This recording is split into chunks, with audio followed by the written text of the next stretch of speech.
예수님이 사랑하는 제자들을 부르셨습니다. 12제자라고 우리가 알고 있는데, 예수님이 부르신 제자들의 특징은 어떤 모습을 가지고 있을까요?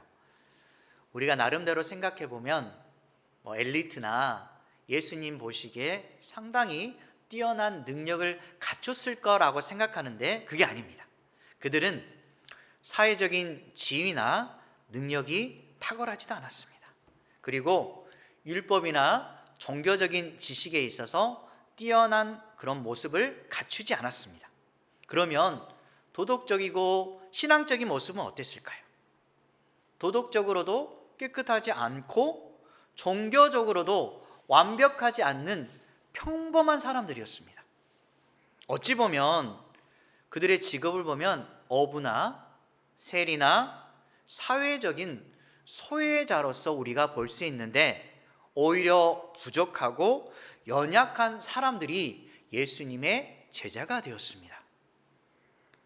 우리가 생각해 볼 때 어떻게 이럴 수가 있을까라고 하는데, 예수님이 보시는 눈과 우리가 보는 눈은 분명히 다릅니다. 그들의 차이점은 무엇일까요? 그들은 주님께 마음이 열려 있습니다. 믿는 자와 믿지 않는 자의 다른 점은 분명히 있습니다. 예수 그리스도를 믿으십시오. 교회에 나가서 예배를 드리십시오. 그러면 여러분이 구원을 받을 수 있습니다 라고 말을 했을 때, 그리스도를 믿는 사람은 그대로 받아들입니다. 마음의 문이 열려 있고 주님을 찬송하기 위해서 준비된 신앙이 있습니다. 하지만 예수님께 선택을 받지 않는, 구원받지 않는 사람들은 아무리 뭐라 해도 듣지 않습니다. 나중에 믿지 않음으로 말미암아 뜨거운 불 속에서 영원히 고통을 당한다 할지라도 그들은 과연 죽으면 지옥이라는 곳이 있을까요? 라고 하는데, 나중에 후회하면 이미 늦습니다. 이 땅에서 예수님께서 부르실 때에 마음을 열고, 그렇습니다, 나는 주님 앞에 죄인입니다, 이런 죄인을 선택해 주셔서 감사합니다 라고 주님과 동행하는 인생을 살아갈 때 그의 인생의 길이 바뀌고 예수님의 작은 제자가 되는 것입니다. 지금 이 제자들은 주님을 그대로 받아들이고 부르시면 제가 여기 있습니다 라고 자신의 것을 기꺼이 내려놓고 따라가는 사람들입니다. 여러분들도 예수 그리스도의 제자가 됐으면 참 좋겠습니다. 주님 말씀만 하옵소서, 내가 주님의 백성으로서 주님의 제자로서 기꺼이 주님과 동행하며 살겠습니다 라고 고백하면 주님이 기뻐하시는 것입니다. 그러면 주님은 우리의 어떤 면을 바라보실까요? 그것은 바로 우리의 내면의 중심을 바라보십니다. 겉모양의 이런 아름다운 모습이나 또는 외적인 갖추어진 모양새가 아니라 우리 안에 있는 진정한 중심을 보시고, 우리 중심 안에 예수 그리스도가 살아계시는가 안 계시느냐에 따라서 우리의 믿음의 정도가 달라지는 것입니다. 오늘 예수님의 모습을 통해서 이 세상에서 죄인을 부르시는 그 예수님의 사랑과 우리가 어떤 믿음의 자세를 가지고 살아야 될지 말씀을 통해 나누어 보도록 하겠습니다. 13절에 보면 예수님께서 길을 딱 지나가시는데 그때 딱 한 사람이 보입니다.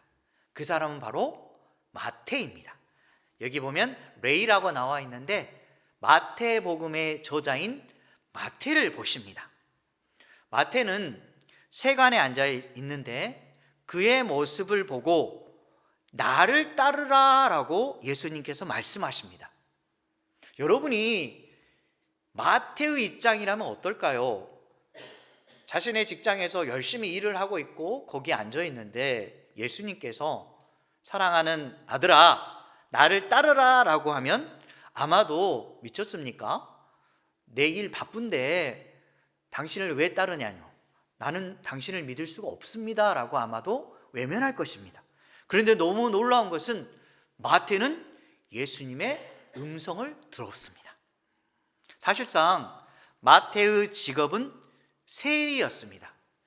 사실 우리나라에서 세리라는 직업 비슷하면 여러분들 잘 아는 물질을 관리하는 사람이 누굽니까? 네, 세무사. 좋은 직장이네 라고 생각할 수가 있을 것입니다. 하지만 세리는 로마 시대에 가장 미움을 받았던 직업 중에 하나였습니다. 왜냐하면 로마를 위해서 같은 민족인 유대인들에게 돈을 걷습니다. 세금을 걷어들입니다. 그리고 자신의 유익을 위해서 때로는 같은 민족에 있는 돈을 부정과 착취를 일삼는 그런 잘못된 길을 서는 사람들이 있었습니다. 그게 바로 세리였습니다. 그러면 유대인들 입장에서는 세리를 바라보는 입장이 어떨까요? 그들은 부정한 사람이다. 그리고 동족의 배신자다. 죄인과 같은 부류로 낙인을 찍었습니다. 우리가 직장에서 다른 사람이 우리의 직장의 모습을 보고 저런 직장에 다니네. 왜 저 사람은 저렇게 좋지 않은 직장에 다니냐고 말하고 하면 우리는 어떨까요, 마음이? 아마도 부끄럽게 여기거나 숨고 싶은 마음이 들거나 나는 왜 이 직장에 다닐까라고 불평할 수가 있을 것입니다. 과연 세리는 어땠을까요? 세리는 어마어마한 좋지 않은 말을 들으면서도 자신의 길을 묵묵히 걸어가고 있습니다. 그런데 놀라운 것은 이 세리의 모습을 보고 예수님께서 그를 찾아가서 만나주시는 것입니다. 예수님은 분명히 유대인이고 부정한 것을 만져서는 안 된다는 사실을 이미 알고 있습니다. 그럼에도 불구하고 예수님은 그를 찾아가서 만나주시는 것입니다. 그를 비난하지 않으시고 제자로 부르시는 것입니다. 여러분의 자녀나 여러분이 친한 사람이 혹시나 이러한 직업을 갖거나 좋지 않은 모습을 본다면 아마도 여러분은 피할 것입니다. 부끄럽게 여기고 자신의 그 좋은 면만 드러내기 위해서 아마도 그러한 사람이 있는 사람과 만나지 않는다고 감추는 모습도 아마 보일 수 있습니다. 자녀를 부끄럽게 여길 수도 있을 것입니다. 하지만 예수님은 그런 외적인 모습에 대해서 결코 바라보지 않으시고 평가하지 않으십니다. 있는 모습 그대로 찾아가 만나주시고 고통당하는 사람에 대해서 외면하지 않으십니다. 학생들이 공부를 열심히 하는데 학생으로서 물론 공부를 잘하는 게 당연한 것입니다. 하지만 때로는 공부를 못할 수도 있습니다. 그런다고 해서 공부 못한 사람을 우리가 왜 너는 공부를 못하니라고 나쁘게 평가하는 것은 잘못된 일입니다. 그 학생에 대해서, 자녀에 대해서 있는 모습 그대로 받아주시고 그리고 사랑하는 마음으로 너는 잘할 수 있어. 앞으로도 충분히 발전 가능성 있는 아이야. 실망하지 말고 힘을 내자라고 말해주면 얼마나 좋겠습니까? 우리가 격려하고 독려하고 또한 조금 부족한 사람에 대해서 만나주고 그리고 그 사람을 위해서 도와주는 역할을 한다면 그게 그리스도인의 모습이 아닐까요?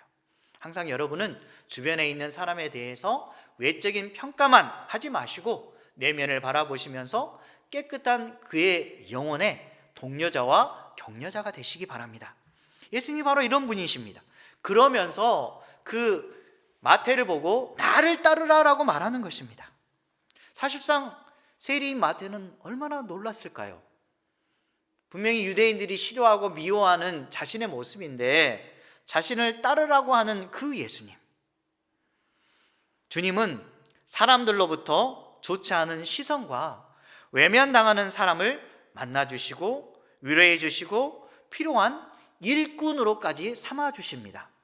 여러분이 세상에서 어떤 형편에 있든지 간에 주님은 귀 쓰임받는 아름다운 도구로 사용하시기를 원하십니다. 여러분 각자의 어떤 일을 하든지 간에 그 자리에서 예수 그리스도의 영광을 위해서 살아간다면 그 사람은 주님의 축복을 받는 사람입니다. 어떤 사람은 1,000만 원 이상을 벌기도 하고 어떤 사람은 겨우 생계를 유지할 정도의 돈을 봅니다. 하지만 돈을 많이 벌건 돈을 많이 벌지 않건 예수님의 입장에서는 그 자리에서 감사하며 자신의 일에 대해서 소중하게 여기고 열심히 일하면 주님께서 기뻐한다는 사실입니다. 여러분들은 각자의 맡은 자리에서 주님의 부르심에 응답하고 계십니까? 그리고 주님의 제자로서 믿음으로 살아가려고 노력하고 계십니까? 아니면 저는 주님의 목소리가 싫습니다, 저는 저대로 살아가겠습니다 라고 하면서 주님을 외면하고 있진 않습니까? 이 마태는 예수 그리스도를 온전히 따릅니다. 조금 전에 얘기했듯이 사실상 그는 다른 사람의 말과 시선에 의해서 상처와 외로움 속에 살았을 것입니다. 아무도 이해해 주지 않았을 것입니다. 외면당하는 그의 모습, 아무리 정직하고 바르게 살아도 다른 사람의 편견과 선입견에 의해서 마음의 담을 쌓고 있었을 것입니다. 그러한 마음의 상태를 주님이 보시고 알아주시는 것입니다. 여러분의 중심을 보시고 주님은 알아주십니다. 주님의 부르심에 자신의 자리를 기꺼이 내던지고 자신의 아픈 마음과 허물을 감싸주시는 주님을 온전히 따르는 것입니다. 예수님을 진정으로 만나면 인생의 방향과 가치관이 달라집니다. 물질과 성공보다 중요한 것이 무엇인지 깨닫게 되고 인생의 목적이 무엇인지 알게 되는 것입니다. 여러분은 세리보다 더 나은 사람입니까? 세상에서 깨끗하고 선하게 살아가고 있습니까? 주변 사람에게 비난받을 그런 행동을 뻔뻔하게 하고 있지는 않습니까? 반대로 편견과 선입견을 가지고 이웃에게 상처를 주는 사람은 아닙니까? 우리 잘 아는 말 중에 내로남불이라는 말이 있습니다. 내가 하면 로맨스고 남이 하면 불륜이라고 합니다.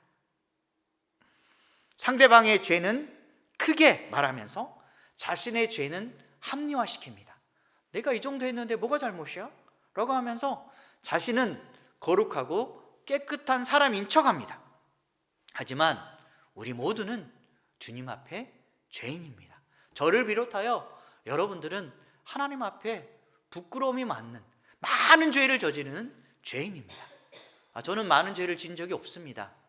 저는 감옥에 간 적도 없고 불법을 저지른 적이 없습니다 라고 말할 수 있지만, 오늘 한 학생과 얘기를 했는데 목사님은 너무너무 죄를 많이 지어, 아침부터 계속해서 죄를 짓는 부끄러운 사람이야 라고 이야기를 했는데, 아마도 그 친구 입장에서는 의아했을 것입니다. 그래도 목사님인데 말씀을 읽고 선한 일을 하는 사람인데 무슨 죄를 저지르나요? 라고 궁금했을 것입니다. 안 그렇습니다. 아침에 일어나면 목회자이지만 일어나기 싫습니다. 가서 또 설교해야 되고 여러 가지 부담감이 있습니다. 또 성도가 오지 않는 것에 대해서 마음 아파하고 사람을 평가합니다. 어마어마한 많은 죄를 하루 동안에 짓고 삽니다. 그래서 예수님의 사랑이 필요한 것입니다. 이 죄를 그대로 감싸주시고 이 뻔뻔한 모습 그대로 받아주시는 그분이 바로 예수 그리스도이십니다. 우리의 내로남불, 잘못된 인생을 그대로 받아주시고 있는 모습 그대로 우리를 안아주십니다. 그분이 바로 예수 그리스도입니다. 하지만 우리는 조심해야 될 게, 남들의 모습에 대해서 평가하고 판단하는 것이 아니라 내 안에 있는 악한 모습을 바라보는 게 먼저입니다. 그래서 마태복음 7장 5절은 이렇게 말씀합니다. 함께 읽겠습니다. 외식하는 자여, 먼저 내 눈 속에 들보를 빼어라. 그 후에야 밝히고 보고 형제의 눈 속에서 틀을 빼리라. 우리는 상대방의 잘못은 엄청 잘 보입니다. 와, 저 사람은 왜 저렇게 말을 하지? 왜 이렇게 행동하지? 나는 저러지 않는데 라고 하는데, 내 속에 있는 들보, 어마어마하게 큰 죄들에 대해서 먼저 보라고 예수님은 말씀합니다. 상대방을 비난하기 전에 내 자신부터 죄를 바라보고 그리고 나서 상대방을 돕기 위해서 좋은 조언을 하시기 바랍니다. 그게 그리스도인입니다. 예수님은 우리의 부족과 죄를 보시면서도 우리를 그대로 만나주시고 용서의 은혜를 베풀어 주시며, 그리고 그 놀라운 바로 영어로 하면 Amazing Grace가 되는 것입니다. 주님의 은혜입니다. 나 같은 죄인을 살리신 그 주님의 은혜. 그래서 우리가 첫 번째로 해야 될 것은 용서받은 은혜에 감격하여서 그 은혜에 합당한 감사의 삶을 사시기 바랍니다. 나를 사랑하신 그 예수님에 대해서 감사한 인생. 그래서 데살로니가전서 5장 16절에서 18절 말씀, 어떻게 살라 하는지 말씀하십니다. 함께 읽겠습니다. 항상 기뻐하라, 쉬지 말고 기도하라, 범사에 감사하라. 이것이 그리스도 예수 안에서 너희를 향하신 하나님의 뜻이니라. 뭐라고 말씀하십니까? 항상 기뻐하라고 합니다. 주님, 오늘도 나에게 이런 귀한 선물을 주셔서 감사합니다. 아침에 일어나 보니 사랑하는 자녀가 보입니다. 이 자녀를 나에게 귀한 선물로 주셔서 감사합니다. 비록 실수하는 부분도 많고 자기밖에 모르는 그런 자녀이지만 이러한 사랑하는 자녀를 하나님 내 품 안에서 키우게 하시고 앞으로 이 자녀가 바르게 커나가서 하나님 사람으로, 믿음의 사람으로, 쓰임받는 사람으로 키워주시리라 믿습니다. 이렇게 바라보는 시선 얼마나 좋습니까? 그리고 여러분이 직장에 나가서 불평하는 것이 아니라 비록 힘들지만 사람들과 만나면서 사람들에 대한 모습에 대한 짜증이 나지만 그런 모습 속에서도 하나님, 저는 이런 자리에 있다는 자체가 너무너무 감사합니다. 그리고 이 돈을 통해서 가족을 섬길 수 있고 또한 필요한 것을 쓸 수 있도록 허락하신 하나님 감사합니다. 항상 우리에는 감사와 기쁨이 늘 있어야 되고, 그리고 또 한 가지, 쉬지 말고 기도해야 됩니다. 왜냐하면 감사가 일어나더라도 조금 지나면 또 잊어버립니다. 당연한 것처럼 여깁니다. 어떤 것을 가지면 처음에는 감사했다가 더 많은 것을 요구하는 게 우리의 마음입니다. 그래서 기도해야 됩니다. 하나님, 또 욕심을 부렸습니다. 더 가지고 싶어서 내 욕망대로 살려는 이런 모습이 보입니다. 내 아내를 사랑하라 했는데 아내의 모습보다 다른 여인의 모습이 더 눈에 들어왔습니다. 하나님, 부끄러운 저를 용서해 주십시오. 이기적이고 욕망에 찬 이런 모습이 항상 우리 안에 있습니다. 그래서 주님 앞에 무릎을 꿇고 항상 하나님께 기도할 때 주님께서 우리를 바라보시고, 괜찮아, 네가 이렇게 자신의 죄를 바라보고 하나님을 위해서 살아가는 모습이 너무 좋은 거야. 앞으로 믿음 안에서 계속해서 살아가라라고 주님이 말씀하시는 겁니다. 그래서 그리스도인은 결코 하나님 앞에 정죄하려고 하지 않습니다. 그런데 잘못된 그리스도인들은 자신의 죄를 바라보지 않고 자신의 욕심대로 살아가니까 돈이나 물질이나 명예의 눈이 어두워서 주님을 배신하는 배신자의 삶을 살아가는 것입니다. 그래서 세상 사람들이 손가락질하고 그리스도인은 잘못된 인생을 살아가는 악한 사람이라고 오히려 비난하는 것입니다. 우리는 항상 죄를 질 수 있는 어리석은 자라고 생각하고 주님께 기도하면서 그런 모습 그대로 사랑하신 그 하나님께 감사하며 살아가는 것입니다. 존 뉴턴이라는 사람이 있습니다. 존 뉴턴은 여러분들 잘 아는 나 같은 죄인 살리신 그 작곡가입니다. 그러나 그의 인생은 처음에는 선한 삶을 살지 않았습니다. 그는 노예 무역선 그것의 선장이었습니다. 쉽게 말해서 수많은 흑인들을 잡아다가 배에 태워서 다른 사람에게 팔아넘겼습니다. 한마디로 사람을 물건 취급했던 사람입니다. 그리고 잘못하면 채찍질하고 많은 고통을 주었던 악한 자였습니다. 그러던 어느 날 그가 노예선을 운행하던 도중에 폭풍우가 몰아치기 시작합니다. 배가 파손되기 시작하고 이제 죽을 정도의 위태로운 상황에 이르렀습니다. 그때 그 순간 하나님을 찾기 시작합니다. 주님, 나를 구원해 주십시오. 나를 제발 살려주십시오 라고 간절하게 기도합니다. 그 순간 하나님께서 역사하셨습니다. 그는 온 마음을 다해 주님을 의지하는 사람이 되게 되었고, 자신의 악한 죄를 이제는 주님 앞에 회개하고 완전히 새로운 인생을 가지게 됩니다.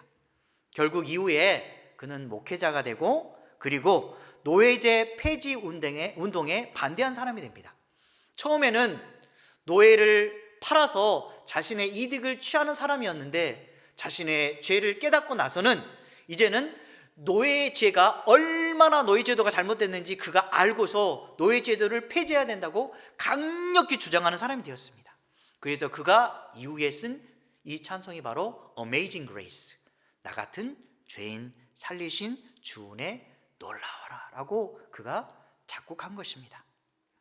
그의 찬송은 전 세계 사람들에게 은혜와 구원의 메시지를 전달하게 됩니다. 한 사람이 변화가 되면 공동체와 세상까지 엄청난 영향력을 미칠 수가 있습니다. 여러분이 가정에서 내 자신이 변화되면 자녀들과 사랑하는 사람들이 바뀌어질 수가 있습니다. 나부터 변했을 때 다른 사람이 변할 수 있는 것입니다. 예수님을 진심으로 꼭 반드시 만나시기 바랍니다. 주님이 어두운 과거를 끝내게 하시고 빛나는 새 인생으로 인도해 주시리라 믿습니다. 이 새 인생을 경험한 마태, 그는 어떻게 될까요? 이 마태 레이가 예수님과 함께 식사하기 위해서 자신의 친구들인 세리들을 초청합니다. 왜 그가 초청했을까요? 구원의 기쁜 소식을 자신만이 갖는 게 아니라 다른 친구들에게도 알리고 싶어 했습니다. 그래서 예수님을 초대한 것입니다. 그리고 친구들도 식사의 자리에 초대한 것입니다. 그가 이제는 이웃에게 복음의 통로가 되기 시작한 것입니다. 로마서 10장 15절 말씀 함께 읽겠습니다. 보내심을 받지 아니하였으면 어찌 전파하리요? 기록된 바 아름답도다 좋은 소식을 전하는 자들의 발이여 함과 같으니라. 아멘. 그렇습니다. 우리 발을 보면 별로 좋지 않습니다. 냄새 나고 깨끗하지 않는다고 생각하는데, 주님은 이 발을 아름답다라고 표현합니다. 왜냐하면 복음을 전하는 귀한 발이 되기 때문입니다. 여러분들도 세상에 나가서 물론 자신이 맡은 일에 열심히 하시되 그 자리에서 한 영혼을 살리기 위해서 복음을 전하는 아름다운 발이 되시기 바랍니다. 지금 마태는 그런 역할을 하고 있습니다. 그런데 예수님의 입장을 한번 생각해 보시기 바랍니다. 지금 세리들을 불렀습니다. 부정한 자들입니다.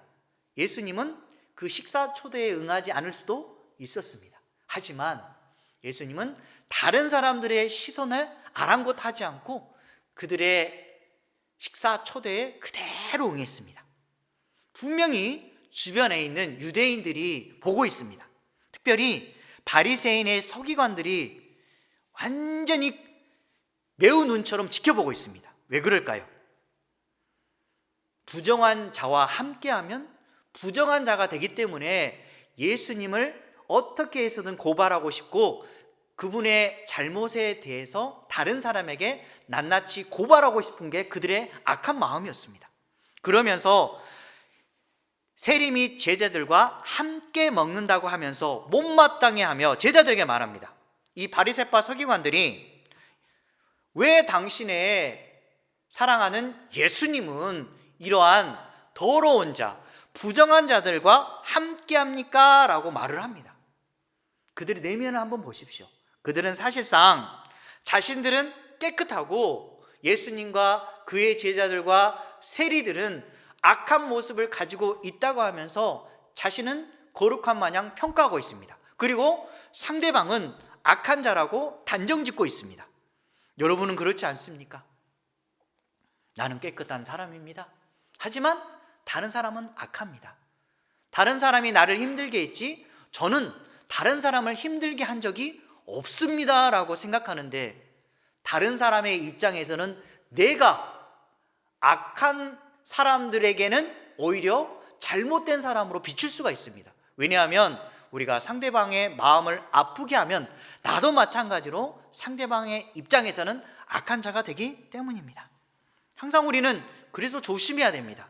나도 혹시 저 사람처럼 상대방을 불편하게 하고 세상에서 잘못된 악한 자의 길을 걷고 있진 않을까라고 항상 내 마음을 보시고 주변을 살펴보시기 바랍니다.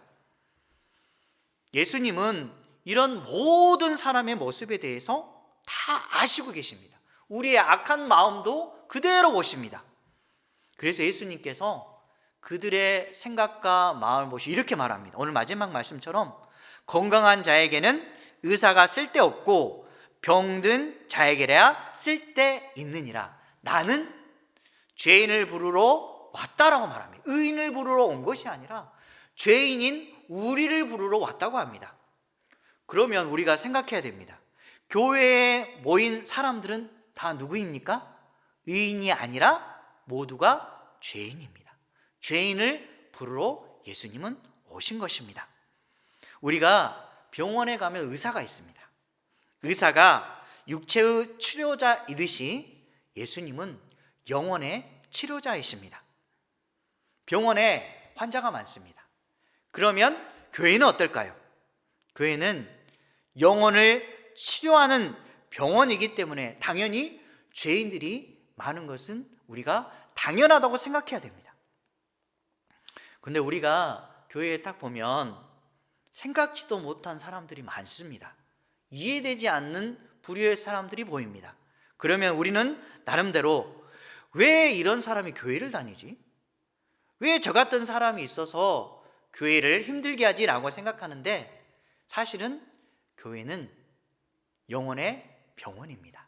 그렇게 생각하시고 주님께서 치료하시기 위해서 저런 사람도 불러주셨구나 라고 생각하시면 되고 내 자신을 사랑하신 그 예수님의 모습을 보면서 나의 영혼의 아픔을 치료해 주시는 주님 감사합니다 라고 오늘도 기도하고 예배 드리시기 바랍니다. 우리가 중요한 것은 우리가 긍휼을 구할 때에 예수님께서 내가 죄인이라는 사실을 그대로 깨닫게 하시고 죄가 깊어지면 깊어질수록 하나님의 은혜와 사랑이 더 넘쳐납니다. 여러분들이 죄를 모르기 때문에 주님의 사랑이 덜 느껴집니다. 우리가 많은 빚을 지었을 때 누군가가 나의 빚을 탕감한다면 어떡할까요? 내가 수십억을 빚졌는데 그 사람이 말없이 괜찮아, 너의 빚을 내가 다 받지 않고 네가 줄 수 있는 만큼만 주면 돼, 이렇게 말을 듣는다면 어쩔까요? 예수님은 그러지 아니하시고 모든 이런 죄값을 다 받아주십니다. 공짜로 받아주십니다. 그 은혜와 사랑을 생각하면 우리가 어떻게 감히 주님 앞에 고개를 들 수 있을까요? 디모데전서 1장 15절 말씀 함께 읽겠습니다. 믿보다 모든 사람이 받을 만한 이 말이여 그리스도 예수께서 죄인을 구원하시려고 세상에 임하셨다 하였도다. 죄인 중에 내가 괴순이라. 누가 말했을까요? 사도 바울이 말했습니다. 내가 죄인 중에 괴수다. 사실 바울은 예수님을 믿기 전에는 그리스도인을 잡아들이고 교회를 핍박하는 사람이었습니다. 그래서 자신은 주님 앞에 너무너무 악한 죄인이라고 생각하고 내가 죄인 중에 괴수입니다 라고 말하면서 예수님을 만난 후 완전히 변화되어서 주님의 구원을 받는 자로서 이의 구원의 기쁜 소식을 다른 사람에게 전하는 것입니다. 예수님의 십자가 보혈의 은혜를 힘입어서 오로지 믿음으로 구원을 얻는 것입니다. 여러분 안 그럴까요? 믿음으로 구원을 받습니다. 에베소서 2장 8절 말씀 함께 읽겠습니다. 너희는 그 은혜에 의하여 믿음으로 말미암아 구원을 받았으니 이것은 너희에게서 난 것이 아니요 하나님의 선물이라. 이 말씀은 계속 되새기기 바랍니다. 내가 구원을 받은 이유는 예수 그리스도를 믿음으로, 예수님이 나를 위하여 십자가에 못 박혀 돌아가시고 그분이 피 흘리심으로 말미암아 내가 그분의 은혜로 인하여 내 죄가 용서받았고 하나님의 자녀가 되었다는 사실, 이것은 하나님이 나에게 주신 선물입니다 라고 고백하는 것입니다. 하지만 믿지 않는 사람들은 결코 이 은혜에 대해서, 감사에 대해서 생각하지 않습니다. 선물을 주신 그 은혜, 주님이 주신 그 은혜에 대해서 다시 한번 되새겨 보시기 바랍니다. 구원의 선물을 삶으로 드러내어서 세상에 빛의 역할을 충실하게 감당하시기 바랍니다. 마지막 마태복음 5장 16절 말씀이 있고 말씀을 정리하겠습니다. 함께 읽겠습니다. 이같이 너희 빛이 사람 앞에 비치게 하여 그들로 너희 착한 행실을 보고 하늘에 계신 너희 아버지께 영광을 돌리게 하라. 우리는 예수 그리스도를 비추는 빛의 역할을 감당해야 됩니다. 어둠에 비추어서 죽어가는 영혼, 어둠 속에 갇혀있는 사람들에게 한 줄기 빛이 되어서 그 한 사람을 살리는 믿음의 사람이 되어야 됩니다. 그러려면 어떻게 해야 될까요? 세상에서 자신이 맡겨진 일에 대해서 각자의 삶의 자리에서 이웃을 향해서 선한 행동을 실천한 모습을 먼저 보여야 됩니다. 다른 사람이 왜 그리스도인은 저런 모습을 가지고 있어? 하나님 믿는 사람이라며 왜 저렇게 살아가는 거야? 라고 손가락질 당하는 사람이 아니라 나도 저 사람처럼 저렇게 살고 싶어. 어떻게 저럴 수가 있을까? 자신을 내려놓고 섬기는 저 사람, 정말 저 사람은 그리스도인다운 사람이야. 이런 말을 듣는 하나님의 귀한 백성이 되는 저와 여러분 되시기 바랍니다.